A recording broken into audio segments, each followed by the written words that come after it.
अस्सलाम वालेकुम नाज़रीन, यूसुफ सिराज आपसे मुखातिब है। शाम के एक बहुत मशहूर राइटर हैं मोहम्मद रातिब नाबलसी, उनकी एक स्टोरी का तर्जमा हमारे बड़े प्यारे दोस्त हैं फिरदौस जमाल साहब, उन्होंने किया है। बहुत बड़ा सबक है इसमें।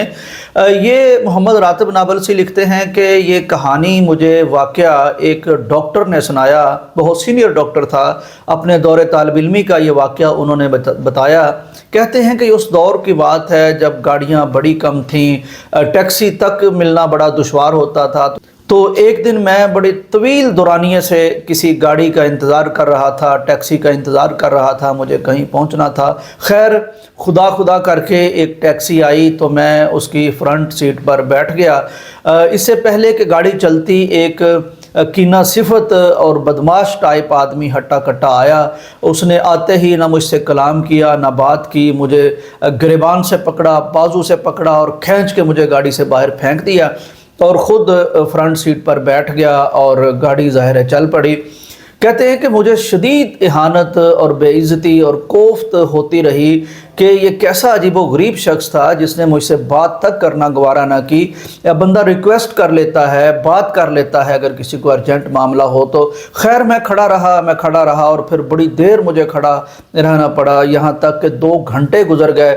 2 घंटे के बाद गाड़ी आई और मेरा दिन शदीद बुरा हो चुका था और मैं समझता था कि इससे बुरा मेरे साथ क्या हो सकता है, इससे ज़्यादा इहानत क्या हो सकती है।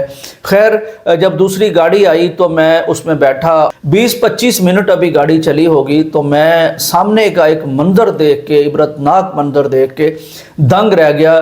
ठीक वही गाड़ी जिससे मुझे अभी धक्का दे के, खींच के, इहानत करके निकाल दिया गया था, बाहर फेंक दिया था, वो गाड़ी एक एक्सीडेंट उसका हो चुका था और उसमें उस हट्टे कट्टे आदमी समेत तमाम सवारियां जो मौजूद थीं वो सब की सब अल्लाह के हुजूर हाज़िर हो चुकी थी।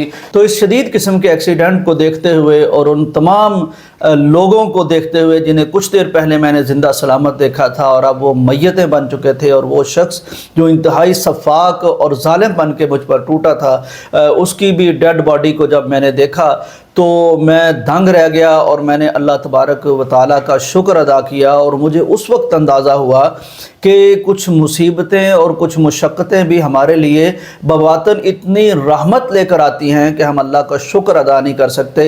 तो इस कहानी से हम ये सीखते हैं इंशाअल्लाह कि जब कभी हमारे साथ कुछ बुरा होता है तो हमें अल्लाह पर ये पूरा यकीन रखना चाहिए, हुस्न ज़न रखना चाहिए, बल्कि ये ईमान का हिस्सा है हमारे कि हमारे साथ जो भी होता है अल्लाह की तरफ से वो हमारे भले के लिए होता है, अच्छे के लिए होता है। अल्लाह से दुआ करते हैं कि अल्लाह तबारक व तआला हमें मुश्किलात से बचाए और मुश्किलात के पर्दे में जो रहमतें हम पर आती हैं अल्लाह उनकी तरफ भी तवज्जो करने की हमें तौफीक अता फरमाए।